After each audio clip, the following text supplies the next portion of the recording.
अजय देवगन के film red 2 बीतल 1 मई 2025 में रिलीज भेल छलै। रिलीज भेला के बाद ई फिल्म एखन बॉक्स ऑफिस पर बढ़िया चलि रहल अछि आ दर्शक सबके सेहो एहि फिल्म के लऽ कऽ बढ़िया रिस्पॉन्स आबि रहल अछि।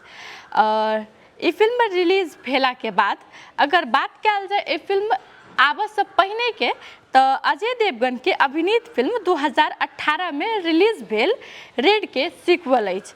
पार्ट 1 में अजय देवगन संगे इलियाना डिक्रूज लीड रोल में छलथि।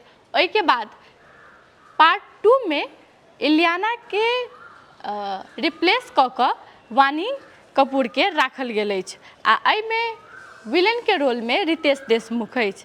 राजकुमार गुप्ता के निर्देशित रेड 2 के पिछला के कमाई के बात कयल जाय तो एकरा एला 14 दिन भऽ गेल अछि।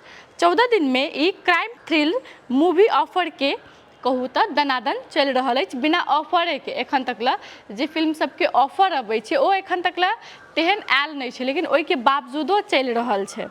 आ रेड के सीक्वल लगभग कही तऽ 126 करोड़ रुपया कमा चुकल अछि एखन धरि के। आ आय के बात कयल जाय तऽ 130 करोड़ धरि के अनुमान रहल अछि। आ एकर टोटल कलेक्शन देखी जे एखन तक में कते कलेक्शन कऽ चुकल अछि पूरा तऽ एहिमे 132.22 करोड़ जते ई कमा चुकल अछि।